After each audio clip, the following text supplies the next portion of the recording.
Alright guys, long-awaited episode of the Straight Vault, which is going to be our new battery graphics series. Okay, so why is this series necessary?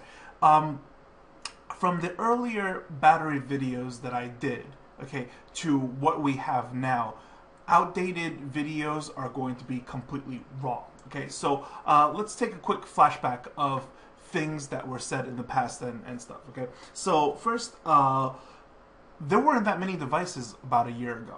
Right? So when we talk about batteries and stuff, you could just go ahead and recommend like 2 batteries to people depending on what their applications were, because there was generally only 2 kinds of applications. Either you had a regulated device or you had a mechanical device. Now regulated devices at the time, right, SVD, SIDs, VAMOs, lava tubes, Provaris, stuff like that, they didn't require that much amp draw. So you could go ahead and use cobalt batteries that had a really high milliamp hours in life. So it would be like, 2,900, 3,000, 3,400, things like that to plug in there, and then it would be sufficient. It would be fine, because the amp draws of those things were around like 6, 7 amps the most, something like that. So if you were going the mechanical route, then you would most likely use like VTC3s, VTC4s, VTC5 batteries, because those things had the better amp draw in it, so that like you could go ahead and build heavier coils and do the cloud chasing stuff and do stuff that way. So it was basically just those 2 routes. Okay, and then anything in between was using like a kick in on your device, blah blah blah, whatever. But that's something else, all right? So with that said, I want to tell people that, like, when you go ahead and, give your 2 cents on different videos and stuff like that, keep in mind the date of the video. Because who's to say that a year from now, we're not even using lithium ions anymore and we went over to LiPo batteries as we should. A lot of things could happen as time changes. So with that said, we're going to do what we're doing today, which is the battery graphics. So why are we doing the battery graph? The battery graph is because there's a lot of things going on out there, and we need real information about it. Okay, we need to go ahead and take batteries and put it on a computer battery analyzer, instead of just shoving them in mech mods and talking about like, oh, this one hits harder than that one, I feel the kick on this one. A lot of stuff could be all in your head. And for many of you out there who are, like, let's say, big fans of certain batteries, let's say HE2s, HE4s, IMRINs, MXJOs, stuff like that, you might be surprised of the results that we get. So let's begin with the battery that's going to be the benchmark battery. Initially, I said that we're going to go with purple Efest. Now, why are we going with purple Efest? It has a lot to do with history. History in the sense of back then, there was a whole Sony VTC fiasco, right? So what happened with the story, for those of you who don't know what it is? Well, what happened is that people were opening up laptop batteries to find exactly the 18650s that we find now, and doing this to search for better batteries. And what happens is that when you crack open like a 6-cell or an 8-cell battery of a laptop, you're going to find 18650s soldered together. So what they did was that, like, they desoldered it and then they used those batteries. So the discovery at the time was like, VTC3s that were found in certain laptop batteries were really, really good. And then VTC4s and 5s came out. So at the time, the company that was doing this was sanctioned by Sony for their Sony laptops, etc., etc. But eventually, Sony moved on with like other projects and stuff, and the company continued to make VTC3s, 4s, and 5s or whatever, and continue to call themselves Sony. But the thing is that, like, they were no longer sanctioned by Sony. Once news of this got out, what happened is that, like, everybody's very jealous of the sales of how VTC 3s, 4s, and 5s were doing, because they were actually the superior batteries. They were performing very, very well. However, once you find out that, like, hey, they're not protected by Sony, then all the other manufacturers are going to go ahead and rewrap their batteries in green and say, well, my battery is a Sony battery too, to get a piece of the pie. So this created mass chaos, right? And a lot of people saying this, a lot of people saying that, rumors back and forth, all sorts of crazy stuff that happened. And the worst part is that it created a mass confusion of what am I supposed to buy, because you had a real high chance of buying fake VTC batteries. There's a lot of people who claim to have real VTC batteries that were sold on Amazon went up to $36 for a pair. It was just a crazy time. So after that, right, Purple Efest came out, and it started to create more and more fair game for a lot of other batteries out there. So HE2s, HE4s, MXJOs, to a lot of these different things. Okay, now a lot of these batteries are rewrap batteries of other batteries. Okay, there's only a few battery companies in actual existence. All other batteries are rewraps of something. Now, that doesn't necessarily mean good or bad things about them, okay? Because we will get into more in-depth explanation about that, because you have to understand the way that batteries are made. So first, let's talk a little bit of this graph, okay? So the Purple Efest batteries is the so-so battery at the time.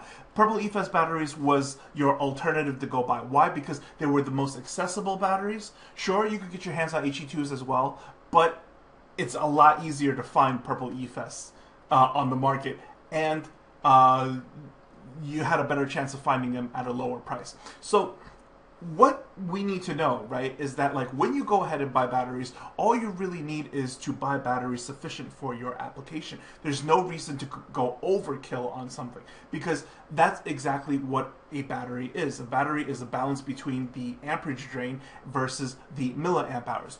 Generally, rule of thumb, not always true, but generally what happens is that if the battery is less of a high drain battery, let's say it only handles up to around 10 amps or something, then it would give you more milliamp hours.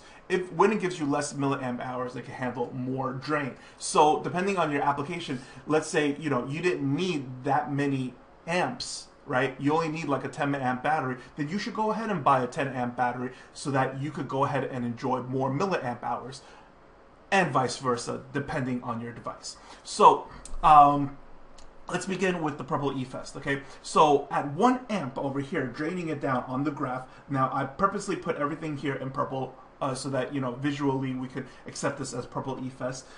You can see that over here it has graphed at about 2.3, because this is 2.2, this is about 2.3, this is about 2.4, somewhere around here. Okay, so what happens is that at 1 amp, we are getting 93% of the 2,500 milliamps that it's claiming. But the thing is that this is, I just did this to try to show how much battery life in total had we drained it very, very slowly. Because the truth is, as a vapor, I mean, who's really draining stuff at 1 amp?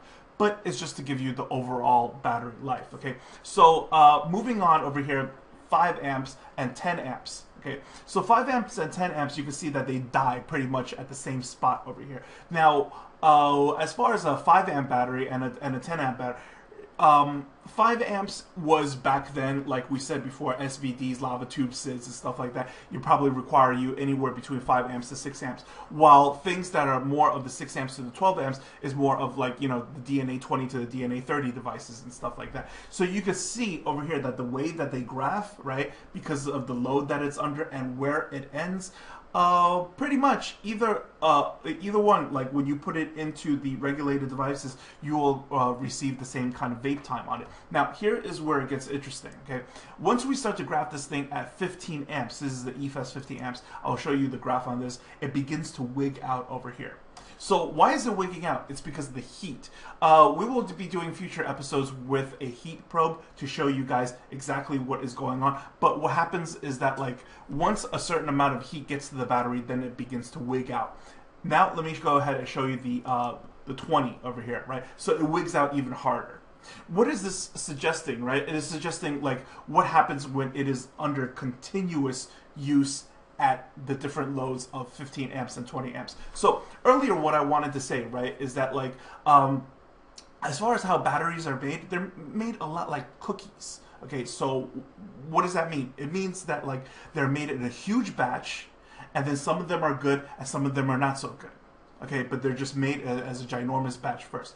And then what happens is that the better ones go into a higher bin, and then like the not as good ones go into a lower bin, right? So what is happening here? What is happening is that, like, let's say we did a whole batch of HE2s. Now they're all HE2s. Now they're going to be good HE2s and they're going to be poor HE2s. The poorer ones are going to go over to like the more simple applications. Say like they're going to be all soldered together and put inside a hand drill pack. You know, they're going to be put inside of certain laptops that happen to be cheaper. While the better batteries are probably going to be soldered together and used for, like, say, an electrical vehicle, like a Tesla or something, where, you know, I mean, a Tesla is $70,000, so people are going to be paying top dollar for the battery. So they're going to want stuff from, you know, bin A and B, as opposed to, you know, the lesser bins where you go to, like, you know, GF, HK, right?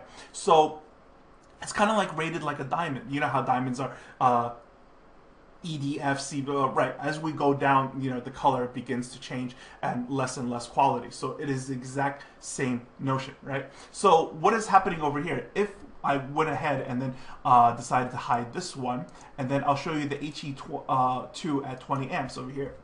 So a lot of people say the HE2 and the purple Efest is the same battery. So the answer is yes and no. They are the same battery in the sense that they are both HE2s. However, they are not going to perform the same at different temperatures. Now, had we gone ahead and graphed the HE2 at like 1 amp or 5 amps or something, I'm very sure that it's going to be very similar to what the purple Efest is going to be. But once you know, you're really putting that stress on the battery, it's going to wig out differently, and the HE2s in this scenario is going to outperform the purple Efest. So what can we say about what's going on over here? Well, it means that when you buy a purple Efest, you are guaranteed a lower bin in the HE2 area, and that's why they are priced what they are. Then that's why sometimes a rewrap of a battery can be cheaper than the actual battery, because they only buy the lower bins. You see what I'm saying? And then sometimes, let's say, you know, a more reputable company, they would only buy the top-notch bin of a certain company, and therefore their rewraps is going to cost more than the actual one. So let's say if we had a rewrap of a HE2, right, and I was a top-notch company where I only buy bin A and B, right? Should you buy my battery and spend more money on it than had LG just released HE2s by itself? Absolutely, because my stuff is actually going to perform better, even though after you cut up the skins, they look exactly the same, because they're from the same group, but they're not from the same, they're from the same batch, but they're not from the same bin. Does that make sense? Okay, so that's just something to know about batteries in general, okay? So a little teaser out there, okay? I've decided to go ahead and do a little bit graphing of the HE4s, the 25Rs, and the green Ibrans, right? So I'm going to go ahead and hide this thing real quick because these are two that didn't do as well, okay? And I'm going to go ahead and show you how the HE4s performed, okay? This is a nice smooth curve over here, okay? And this was done at 20 amps. So it didn't wig out. So what does that suggest? The fact that it didn't wig out means that it could probably handle a little bit more heat, which means that although it's rated at 20 amps, we could probably go to 21, 22, 23. I don't know yet because I haven't tried, but we could probably go there, and if it doesn't wig out, that means it could handle that many amps. It could handle that kind of drain.